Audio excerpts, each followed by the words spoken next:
Welcome to Cornerstone's Walking in the World Equipping Class. I am Brian, and with me I have Scott. Hello. And the recently demoted Matt. Host for once. Never again. Recently demoted. Very recently. It's because you have so many good things to say as like an instructor. The listeners don't know this, but we recorded the other session right before this and changed everything so that Brian could host again. Thanks, Brian. And what we're doing in this class is teaching you how to live the basic Christian life. The class is built around the discipleship pathway, and this is our second session exploring the calling category, talking about the unique roles and responsibilities God has given you in your life. And what we've done so far, the first session last time was talk about calling and how calling is a means of displaying God's glory. It's a way you love your neighbor as yourself in the different roles and responsibilities you have in your life. And we spent some time talking about one big role and responsibility for a lot of people, which is work, the place you spend most of your mental and physical energy during the week. And we talked about how to look at work as a calling through which you love your neighbor as yourself. And we talked through some different principles to make that a reality in your life so you can work from your soul because of your security in Jesus Christ. But work isn't the only area of calling. And so in this session, we're going to look at your household, where you also find different callings God's given you, specifically to your family and your finances. And so here's what we're going to talk about. First, we'll talk about how to understand your family as a calling, and then we'll talk about how to understand your finances as a calling, and throughout, we'll talk about biblical ways to approach each one of those. So first, let's talk about family as a calling. Matt, can you kick us off on this? Absolutely, I can, Brian. Thank you so much. We can talk about family as a calling in a variety of ways because whether you are a child, a spouse, or a parent, we all have family. And sometimes when we talk about family or we say family ministries or anything like that, we think of a husband and a wife and kids. But the reality is all of us are part of a family. And while our situations are different and there's a variety of situations we're all in, each of us as Christians is called to love our families, whatever the family situation is that we are in. So this material is applicable not just to marriage and parenting, but all kinds of family relationships. And one of the things that's really important and I think helpful when we talk about viewing our callings from a biblical perspective is that there's a lot of false views of our callings out there. We talked about the false views of work in our last session, thinking of work as an inconvenience or an idol, and the same can be applied to the calling of family. We can view family as an inconvenience, or we can view it as an idol. And both of these views are very common, and they're false views. They stand in contradiction to what God calls us to do and how God calls us to view family. So if you think of family as an inconvenience, it might be kind of obvious to think of it this way. For some of us, you might think of it that way. But this kind of view of family as an inconvenience suggests that parents or marriage or a spouse or children or cousins or grandparents or whoever get in the way of the good life. They get in the way of the life that we're supposed to be living. They get in the way of the life that we are really, really called to, that we feel like we should live. You know, maybe your parents box you in or hold you back, or maybe your spouse is viewed as a ball and chain and keeps you from doing what you really want to do, or maybe your kids become drains that take away energy when you would prefer spending that energy doing other things. In this view, the goal of your life is to be free to do whatever you want. And family can be something that gets in the way of this. It's an inconvenience. And I think this is a very common and prevalent view. But the other view, the other false view that we're talking about, the idea of family as an idol, is also very prevalent. Here, family is your life. You maybe live for your parents' approval, and everything you do is defined by getting your parents' approval. Or maybe your marriage defines your life, your spouse defines your life. Or maybe all of your joy is based on how well your kids are doing. And I would argue that this is probably something, maybe even a blind spot in American Christianity, that there's a sense of family as an idol, that it's the true meaning of life, the true life that we're called to have and live in. And the goal of this kind of life is a thriving family, and anything else, whatever it is, gets sacrificed for this. And so in these kind of situations, in both situations, when we think about family as a calling, that stands in contradiction to these false views of family as either an inconvenience or an idol. So how have you guys seen people experience these different kind of false views in their lives? Well, yeah, I mean, I think sometimes people do get their value from work or maybe even a hobby, right? Maybe even just like something they enjoy doing. And then their family then exists mainly as something that gets in the way of what they really love. And so I think that manifests in all sorts of different ways. Maybe it's just how they allocate their time. Oftentimes it's what they daydream about. Sometimes it's what they allocate their money towards. I think sometimes it looks... sometimes it simply manifests itself with just a constant frustration with their family. I think oftentimes like anger and frustration for your family comes from the fact that like in the background, they're constantly just getting in the way of what you want, of what you desire. Being short-tempered and being frustrated. Yeah, exactly. However, I think it's actually, and just like you mentioned, Matt, I think it's much more common for us as Christians to make an idol out of family. I think we know, I think it's pretty patently obvious, just even culturally, that like family shouldn't just be an inconvenience, right? That they're important. But because they're important, I think that sometimes we can be tempted to, and oftentimes get away with making them an idol. It's much more rare for someone to correct you for really giving too much importance, too much time to your family. I mean, it's not this time of year when you're listening to this, but right now it's Christmas time for us. And during the vast majority of like Christmas movies have this kind of underpin, which says, you know what, somebody was obsessed with life and business and stuff like that, and then they came to realize the true meaning of Christmas, the true meaning of life, the things that were most important, and they invested in their family. Like, I've never seen a movie where it's the opposite, right? Where someone's like, oh, they came to realize that they had poured so much into their family that they neglected everyone else, right? Like, that just they don't make that movie. Mm-hmm. And I think as Christians, we don't think that way very often as well. But family absolutely can be an idol. And I think especially because it can go unchecked, it can especially go and become an idol in the church, right? Where you sacrifice relationships with others outside of your family, right? It's really just it's all about your family. As long as you're fulfilling that calling, your other callings, even your other relationship callings, aren't as important, or we fail to step outside of ourselves into the world around us. Maybe you fail to serve others or step across barriers because of perceived danger or perceived, to your own, either whether it's your comfort or really like your family. Protecting your family becomes, and I think that protecting your family, protecting your kids has kind of become a license for, in some ways, a lot of unfaithfulness and the call to love all sorts of those around us. We limit our hospitality because, you know what? Hey, I need family time. So when others can't come join us, like, we need this time just us, or even just something like the explosion of childhood development data has been a real blessing in our world in a whole host of different ways. But I think this is also one of the negative unintended consequences, right? When we're like, oh, look, there's all this data, so you have to do X, Y, Z, or your children aren't going to develop this exact way. And we have all the tools we need to make children and family idols.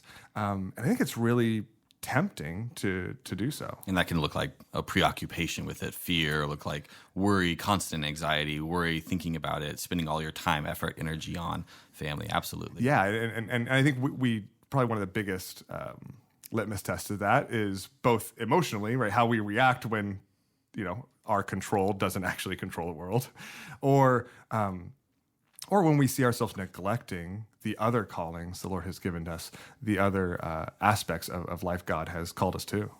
So then, how should we view family? What's the right way to go about seeing this as the calling it is? Well, the Bible tells us that family is neither an inconvenience nor an idol. It's a calling, and it's one of our many roles and responsibilities through which we love others as ourselves. I think about Psalm 127. Unless the Lord builds the house, those who build it labor in vain. Unless the Lord watches over the city, the watchman stays awake in vain. It is in vain that you rise up early and go late to rest, eating the bread of anxious toil, for he gives to his beloved sleep. Behold, children are a heritage from the Lord, the fruit of the womb, a reward. And this is kind of just a powerful psalm about God's sovereignty and the fact that God is ultimately the one who watches over a city, and ultimately the one who watches over a family, and ultimately the one who puts us into a family. And he's calling us to really a unique way of loving others in our lives. The reality is that family is meant to be a calling of love. So let's spend some time then looking at how the Bible gives us some more guidance in that calling to our family.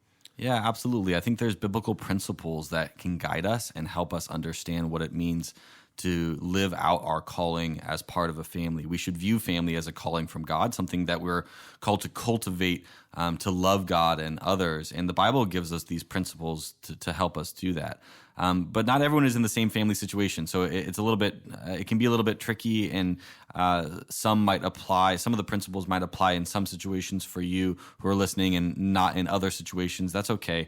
The reality is, regardless of your situation, there are principles, general biblical principles that guide a variety of the family relationships and the family callings that God has called us to. So I think about Ephesians chapter 6 talks about children honoring their parents. So if you're a child, it's your responsibility to live out your calling by honoring your parents. I think about Ephesians 6 as well, that parents are called not to provoke their children, but raise them in the Lord.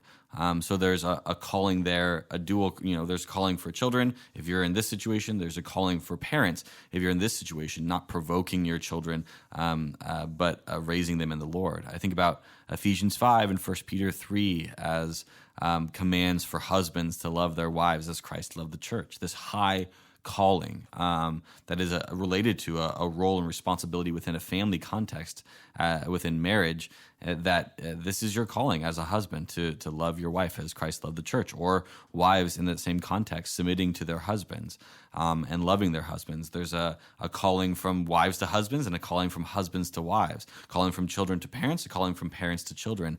And in the midst of these role relationships, we're called to look at all of our family as neighbors whom we love. That could be applied and true for your brother or sister or cousin or grandparents or nieces or nephews. And sometimes these are our very closest neighbors. And so for that reason, we have to look at calling to our family through the lens of this love paradigm that we talked about and have talked about throughout this whole class. The love paradigm of knowing, serving, speaking, and gospeling. And you can think about it with regard to the individuals in your family, but you can also think it in kind of a broad way.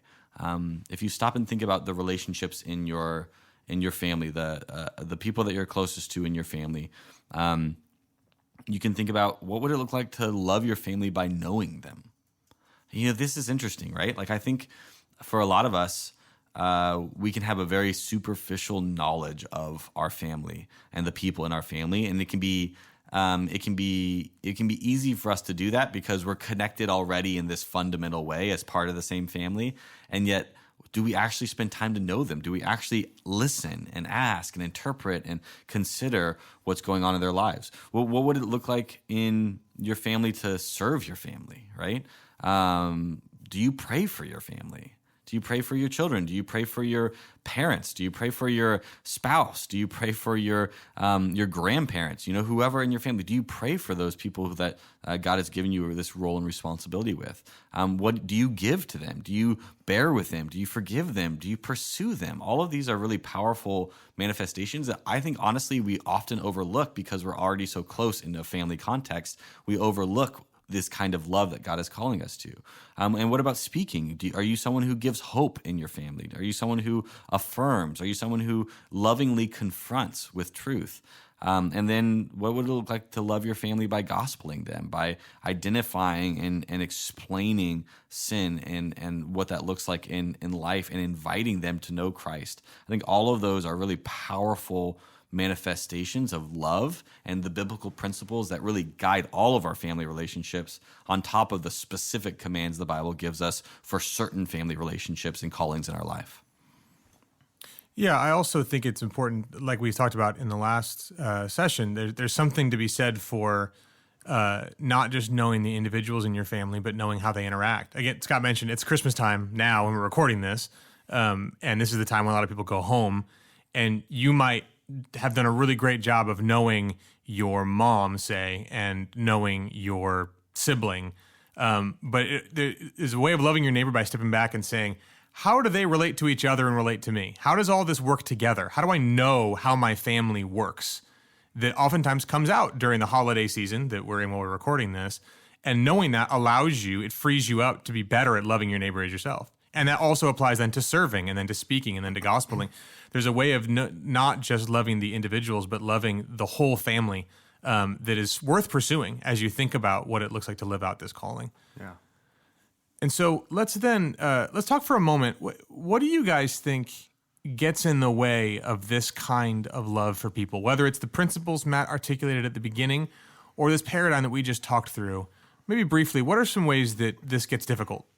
I think for a lot of people, it's just confusing, right? Just in the midst of the busyness of all of life and other priorities and everything, like trying to put everything together, like it gets confusing because they're always just trying to manage things on the surface, right? We're just trying to manage a relationship. We're just trying to like keep this okay. We're trying to get an obedient kid and a happy wife and a mom that like is content with the amount of times I call her, right? I'm just trying to like manage all these like balls. But instead of taking the time to actually develop a theology of family, which is essentially what we're talking about, right? We're talking about taking the time to take a step back and question the worldly goals for family and for children, to question the way that we even just naturally react and interact in these different relationships, and ask, okay, if God has called me to these roles, how am I called to live as for me, how am I called to live as a husband? How am I called to live as a father? How am I called to live as a son? How am I called to live as a brother? How am I called to live, as a cousin? And so I think sometimes not taking that time and just kind of treating things on the surface really gets in the way. And sometimes I think one of the biggest things that gets in the way is just that families are steeped in tradition and culture, whether we recognize it or not. I mean, sometimes we don't think we have like traditions, but we do. And so a lot of the ways we relate and a lot of the ways we seek to fulfill our callings in our family is just doing whatever we were taught to do. Mm-hmm.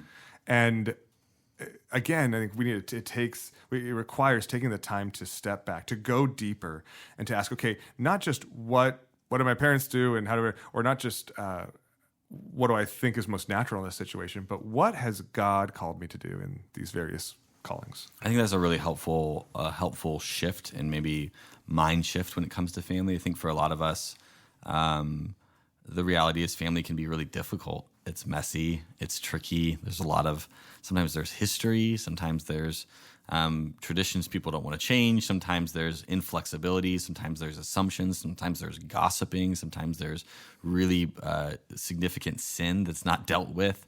And lots of times there's all of those things. And lots of times there's all of those things, yeah. Right? And sometimes they just manifest themselves in unique ways in different times. And so there's a very real sense that it can be exhausting to try to do this well, and it's easier just to kind of float by and let it be superficial and just move on and only deal with them when you have to. That's kind of like the cultural joke on Twitter and everything, like, oh, it's the holidays. How do you survive with your family again, right? But there's a real sense in which you can be a blessing, an absolute blessing, and that God has put you in that role as a light, as a very powerful way to spread and display his glory in this unique role and responsibility that he's given you. And some of those are going to be more specific and more more ongoing day to day. If you're a husband or a wife and you have some kids, obviously that is going to be a more daily, constant interaction for you rather than like cousins or grandparents or parents. But in all those situations, the question of how do I love? How do I serve? How do I be a blessing? How do I fulfill my calling from God in this relationship, in this role and responsibility, whether it's looking out at how everyone interacts together or whether it's with an individual person? I think all of those things are very powerful posture, mentality shifting views of family as a calling. Okay, moving on then to the other aspect of our household. One aspect is family. Another aspect is finances. Scott, can you introduce this one? Yeah, so we've looked at these kind of different areas of callings, right? We have callings within the sphere of work, and maybe sometimes that's one job, but sometimes it's multiple different things. We have callings in the sphere of family, and sometimes that's a particular relationship, sometimes that's multiple relationships, but we also have a calling in the realm of finances, right? Where we're called to steward the things that God has entrusted to us. While all of our situations are different, He's given us all money and possessions. And God is clear that these possessions ultimately are His and are about Him. Right? And so the question, no matter how much or how little it is how is God called us to steward what He's entrusted to us, both in money and possessions? And I think just like the other categories, it can be really tempting for all of us to have kind of two false views of money and possessions. One is as evil or an inconvenience, as we've been talking about, and the other is as an idol. I mean, sometimes we view finances as evil. Sometimes we're tempted to view finances as evil, right? We see money as just fundamentally evil by default, right? If you have it, that's bad, and the best is to get rid of as much of it as possible, and to live as simple as possible. And so we simply avoid nice things, avoid like the things that money can buy. And I mean, oftentimes, at least in our world, this isn't necessarily a life that we see a lot of people trying to live. But I think it's a temptation that we see a lot of people like imagining about, right? Like, wow, maybe it's just fundamentally evil. Maybe the way towards happiness is just getting rid of all of it and not doing anything with it. But this is essentially just making money a reverse idol, right? It's not something we worship or are consumed by grabbing it, but it's something we're consumed by the fact that we're just so afraid of it, we run from it. But while finances aren't an evil, the other temptation, and probably far more common for us in our cultural context, is to view finances as an idol, right? Here, finances are your life. They're the thing that you think will deliver security or comfort, approval. The thing that one way or another, it's the thing that will deliver what you want. It's the thing that will remove the suffering that you're experiencing. It's the thing that can give you hope, and they could give you security for the future. And so, in this sense, the goal of life becomes financial growth. It becomes financial security. We measure how we're doing in life based on how our savings is growing, how what our long-term financial outlook looks like. Where our hopes and desires and even our joy goes up and down with the stock market or whatever else, something else that we've invested in, or a place we store money. It goes up and down with the gaining or losing of physical possessions. And everything else then seeks to serve this idol, right? Family comes second. Even work then. Sometimes work can become an idol, but not because work itself is an idol. It's not, but because we're just chasing whatever will deliver the thing that we really want, which is finances. I think this is sometimes when we worship finances as an idol, it's why we find ourselves in jobs we can't imagine doing from our soul, because we're like, well, I don't know, I never even thought that was a part of this equation. Like, I'm just here to get a paycheck, because whatever can give me that will get me through. How have you guys seen people experience this sort of practically in their lives? Yeah, I think it's all over the place. I think there's a lot of confusion about finances amongst Christians. I think we probably don't talk about it enough. And when it is talked about, it's often talked about in an unhelpful way. I think when it comes to finances as an evil, I think there's sometimes people have such a negative view of money that they end up not thinking about it enough. And so they're not planning, they're not budgeting, they don't even really want to think about it. There's not even like almost like this distaste for it that says, oh, this is evil, and they're really shunning and maybe undermining the gift that God has given in providing financially for them at different points. And obviously you also see people who see money as an idol, who see finances as an idol, something that they live for, something that gives them meaning and significance and purpose and identity. And they're wrapped up in trying to make more money and make more money and make more money and make more money. And that's all over the place in our culture. I think it's more subtly a part of the church, and yet it's still there in a very fundamental way. And so both of these kind of false views, I think, are all over the place. So then how should we be viewing finances? Well, you're probably catching on at this point, but right, if it's not an idol and it's not an inconvenience, then the Bible tells us that finances are a calling. Right? They're one of the many roles and responsibilities that we are given in order to love others through. First Chronicles 29, right? Both riches, 29 verse 12 and 13, both riches and honor come from you, speaking to God. You rule over all. In your hand are power and might, and in your hand it is to make great and to give strength to all. And now we thank you, our God, and praise your glorious name, right? Finances and possessions aren't evil, and because God is the one who's given them to us. And they're also not an idol because they're not to be worshipped. That's turning and worshiping the creation instead of the Creator who's provided it. Referencing back to like Romans 1.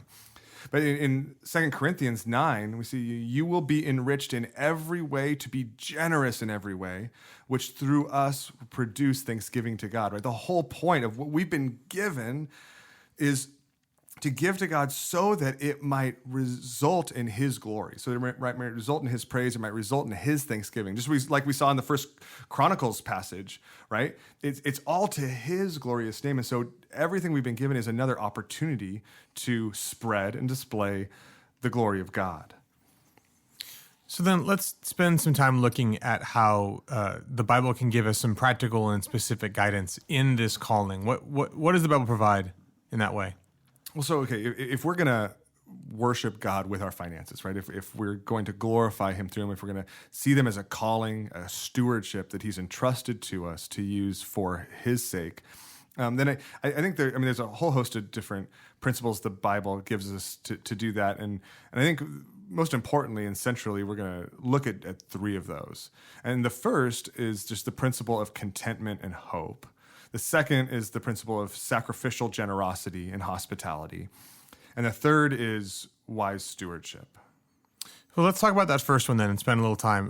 What about contentment and hope? Well, really, in a lot of ways, this is where it all flows from, right? 1 Timothy 6, that is, I mean, if you want a passage, if you need to like work on your finances, if you need to like straighten out and wrestle through your calling as somebody who's been called to steward finances, you've never really thought of finances before, this is where this is like your first stop. Your first stop should be 1 Timothy chapter 6 and read through the whole chapter, study the whole chapter, pray through it together. But there in verse 6, it says, "But godliness with contentment is great gain. For we brought nothing into the world and we cannot take anything out of the world. But if we have food and clothing, with these, we will be content. But those who desire to be rich fall into temptation, into a snare." And so here we see that there's this priority placed on. I think sometimes people go like, "Oh, how can I give more? Like how can I even begin to do that? How can I not just be obsessed with money? How can I not be so fearful about the financial future?" I think it begins with recognizing that if all these are good gifts from God, then we can be content that whatever we have is what He has chosen to give us. And whatever He's given us, we can be truly content in Him through the gospel. And it's interesting because He says it's not that money's an evil. He doesn't say the rich fall into temptation, into a snare. He says it's the desire to be rich. It's the discontentment. It's about your heart and the discontentment that floods that is such a problem. What about people, Scott, who would say, "Oh, if I had X amount of money, then I would be content"? Well, I mean, I think that's right. Who was it? I'm blanking on his Rockefeller? name. Rockefeller. There we go. Right? Who, when when he was asked, he was accumulating all these like pounds and pounds and pounds of money, millions and millions of dollars, was asked. We don't know enough about money. We call it pounds and pounds because we have no idea That's how right. it even accumulates or what units it was. Hey, this was before you just looked it up on your computer, right? Now it's just ones and zeros. Then they weighed it in pounds, Matt. It's a historical fact. He wasn't British for everyone check. out there listening. But when he was asked, experts. That's right. When he was asked, right, how much is enough? And I mean, he famously quipped, just a little bit more. Mm-hmm. And I think that's the response and the echo of every single one of our hearts. I think the idea that if I just had a little bit more, if I just got through this, if I just got this raise, if I just could do this, then I would be content is just an absolute lie. And it's a lie of our flesh because we don't get contentment from possessions. We don't get contentment from things we get. We can only get contentment from God himself. This is where, like Paul testified to the fact. He says, I've learned actually the original context, right, of the passage, I can do all things through Christ who strengthens me, is followed then, not by I can, pick up trucks with my right hand through Christ who strengthens me, right? Like he was saying, I can do all things like through Christ who strengthens me and right before that he says, I can be content. I've learned to be content in any situation. I can be content with a lot. I can be content with a little. And that's what was so miraculous. He recognized as so miraculous in his life. And it's what's so miraculous in all of our lives. And I think that contentment then leads to viewing and stewarding our resources differently. 1 Timothy 6 goes on in verse 17. It says, as for the rich in this present age, charge them not to be haughty, nor to set their hope on the uncertainty of riches. Charge them to set their hope on God, who richly provides us with everything to enjoy.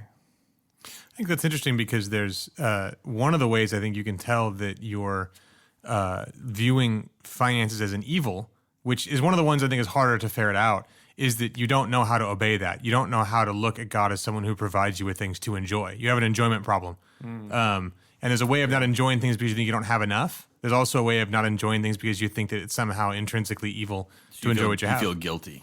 Yeah, there's just a way. I think that's just such a great way of saying, if I can both be content with much or with little, and in the midst of that, I can enjoy what God has given me, you really have a sense that you're understanding this as a calling. But that does take us to the next one. It's not just contentment and hope, though obviously without those, everything else falls apart. We also talked about, you mentioned sacrificial generosity and hospitality. Can we talk about that? Well, yeah, because I think this is in light of the gospel, in light of Christ, the contentment naturally flows to sacrificial generosity and hospitality. Because if we're content, then when we're given more, we just naturally want to share it. Right? We want to share it with others. This is Hebrews 13, do not neglect to do good and to share what you have, for such sacrifices are pleasing to God. Or 1 Peter 4:9, show hospitality to one another without grumbling. The 1 Timothy passage talks about being generous and living ready to share. And that's actually, that's a phrase in 1 Timothy that's stuck with me for large portions of my life. Like, I love that phrase, ready to share. Because I think what contentment produces in us is a life that isn't clinging to the things that the Lord's given us. It's not looking to them for hope. It's not hoping that we don't have to give them away. It's one that's living life, holding them with an open hand. Right? We're enjoying them as long as we have them. Like, it's a blessing that God's given, but we're also just constantly ready to share because we're so content. We're so content in Christ that we're content when we have all this and we can enjoy it. And if it's to go away, we can be content too. And so not only if it's taken away, but if an opportunity comes along where we give it away, we can still be content. And so I think that type of contentment drives that a life that is lived ready to share and sacrificially ready to share in a way that actually costs us something. And so sometimes that manifests in literally giving. Sometimes that manifests in hospitality, in inviting others into your life in ways that do cost you. I think that both are so important because I think sometimes we can replace hospitality with generosity. We're like, I'll write you all the checks you want, but you can't come into my house. But God is calling us to something far more radical, right? That's living life with our hands open. That says, Is that why you write me all those checks, Scotty? It has been a while since you've been in my house. But we're called to live life with our hands open, that is both ready to give and ready to invite others in, even if it costs us significantly, because we can be content in Christ. I think that's really powerful. The idea of like the difference between a comfortable or easy generosity and sacrificial generosity. You have so much that it's, I'll give you some. I give away in a giveaway because it's easy to, and I have so much it's easy to give away. But the idea of sacrificial generosity, where it hurts, it costs you, and it doesn't make things. It's not easy to just skate by without having it really affect you. It actually affects you to give this way. Yeah, I just as a testimony, I just know personally, like I know that there's more to be had when I'm giving away and I don't really think about it, right? And it's fine. I'm it doesn't affect much, and I'm just doing it faithfully. That's good. That's a great place to start. But I also know that twinge where the next thing comes and I go to give and I'm I'm not sure I really want to do that, right? And but when I do, when it's sacrificial, when it does cost me something, when in one way or another it hurts, I also know that on the other end of that gift is such joy. On the other side of that gift isn't missing out. It's gaining more because of the contentment we have and the security we have in Christ. So then, when the minute you decide to be sacrificially generous or hospitable even, and you look around and go, okay, so I'm ready to do this, you're immediately presented with so many different needs, places to give, ways to be generous. How do you decide where to direct your generosity? Well, this is a great question, Brian. But as I read your question, I was like, "Oh my gosh, this could be a podcast in and of itself." This is that's a gigantic question. So Scott's going to take the next hour. That's right. So Brian and I are going to go grab a cup of coffee. No, so just to kind of try to do a quick version of that. The reality is there are just all kinds of different needs, and sometimes we need to start by recognizing our finiteness. Right? The fact that we can't meet all the needs. And God hasn't called us to meet all the needs. That's not what calling is. Calling isn't feeling guilty for not being able to do everything. Calling is stewarding what God has given us. And so the question is, okay, with what God has entrusted to me, how can I meet and serve the needs around me? And I think the best place to start, is with the parable of the Good Samaritan. Right. This is why Jesus told this story. Essentially, right? Because he was asked the question, which is essentially this question: who's my neighbor? Right? Yeah. If I'm supposed to love my neighbor as myself, okay, who's my neighbor? And in the parable of the Good Samaritan, Jesus essentially answered the question, saying, "Your neighbor is the needs that God leads you past, right? The things that He allows you to see and that are in front of you, these." So I think in one sense, we start with what's in front of us. And the New Testament, I think, also teaches us to help meet those needs and strengthens God's kingdom through a prioritization of the local church in our generosity. And when we give to the local church, we support the pastors who labor in caring for our souls, right? And I actually love talking about that and teaching about it because I don't think it's fundamentally self-serving, because part of it is that's something that I believe firmly in, and I give towards to support you guys who shepherd my soul, right? And I think that there's a huge all sorts of ways in the New Testament we see the application of that calling.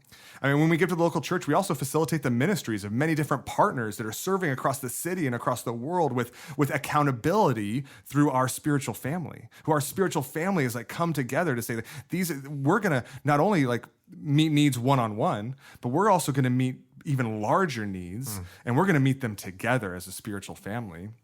And when we give to the local church, we also care for many of those that are in need through the ministries and efforts that we do together as a family, right? We gather together to care for those in our family. We care for our community outside our family, and we do so in unique and uniquely powerful ways through our family. And so I think that a first couple places to start is number one, with the needs around you, just in front of you. Number two, with the local church as it addresses the needs and strengthens the kingdom around it as well.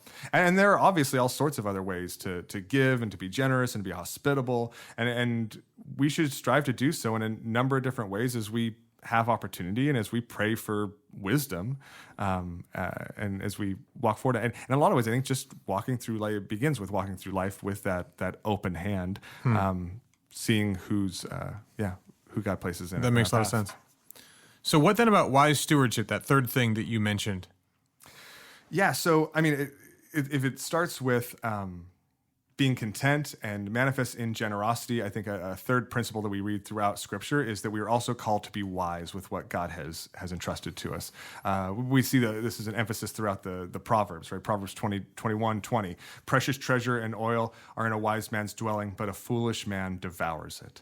Or Proverbs 22:7. The rich rules over the poor, and the borrower is the slave of the lender.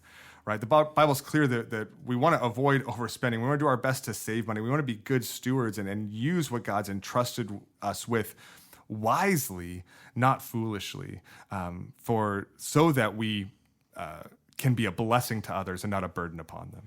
So this is the kind of place where practical help can be really, really important for people. Like, what are some practical takeaways that people can implement on this area of calling? Well, I think as we get into the practical, I think it's important to recognize that our first big picture practical step is to take time to stop and think through the active choices we're making that determine our lifestyles. I think sometimes we don't even ask, like, what determines our lifestyles, right? Like, usually, I mean, what determines our lifestyle is just the maximum we can afford based on our salary plus like 5% of debt, right? But what 5 to 7? Yeah, But I think we need to stop and ask the question, what might a lifestyle that's determined by contentment and generosity look like? Right? I mean, if you look at your current lifestyle, did you say that is a lifestyle of contentment and generosity? And if not, I think then that helps you recognize, okay, wait, something needs to change. And if something needs to change, then how do we do that? Well, I think it starts with just tracking God's money. Right? Like, if this is God's money that he's entrusted to you, like, he wants you to be responsible for it. He wants you to know where it goes. And I think that starts with just knowing where it is going. I mean, sometimes you're like, I don't know if my lifestyle is generous or not. I mean, I don't know. It feels generous. I feel like I give. It's really hard to give. And when it is, I do it. And then if you actually track God's money, you're like, wow, I give away like $10 a month of my, like, large salary. Maybe my feelings don't match up to objective reality. Which is actually almost always true, especially when it comes. And the beauty about money is it's an objective reality, right? Like, you don't have to guess. You don't have to feel. Like, there's actual numbers. And so, I think it starts with just tracking where your money is going and determining, is this a lifestyle that's characterized by contentment and generosity, or is it a lifestyle that's characterized by something else? And so then if you want to make, if it is characterized by something else, then I think if we want to make a change, the best step to do that is to make a budget, to say, okay, if this lifestyle isn't characterized by contentment and generosity, what is a lifestyle that would be characterized by those things? And how does that plan out in my budget? Looking at, and some of you I know, like, aren't budgeters, and maybe you've never made a budget. If you've never made a budget, this is my, helpful tip. This isn't God's word, but my helpful tip is you need to do that. Well, I mean, that might be even underselling it, don't you think? Well, okay, that's probably true. It is underselling it. I think it's really, really important. And it's a mentality and an action plan that flows out of all of these principles you're talking about. That's right. I think that's actually true. So I don't want people going away being like, Scott had as a tip, but I don't think that's a good tip. I think that's fair, because I think that in our other callings, like at work, right? If you didn't like track anything or keep charting anything, you just kind of did what you felt like things probably wouldn't go well. And same with your family, like the calling of your family. You're like, no, like, I mean, as a father, I need to look back at my calendar, I need to look back at my time and be like, have I spent any like one-on-one time with each one of my kids this week? Have I spent any one-on-one time with them this month? And if the answer is no, like I need to put something on the calendar and make a change. And the same is true with our possessions and our money. I think that the only way we really can do that is through budgeting, is through making a plan and working that plan practically as we move forward. And so I think we need to track our money. I think we need to budget our money. And thirdly, we need to talk about our money. Right? Proverbs says there's wisdom in an abundance of counselors, right? Proverbs 11:14. I think the problem is for most of us, when it comes to our money, like we just do not want to talk about it.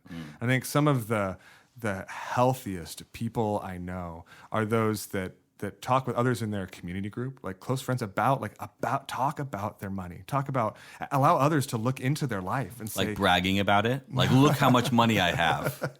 That's definitely not. Oh, okay. To clarify, Okay, yeah. What I mean by talking about your money is having conversations with those you trust, the other Christians who want to point you towards Christ, and asking them, like, is my life characterized by contentment and generosity, or am I missing something? Asking them, how else can I grow? How else can I be generous?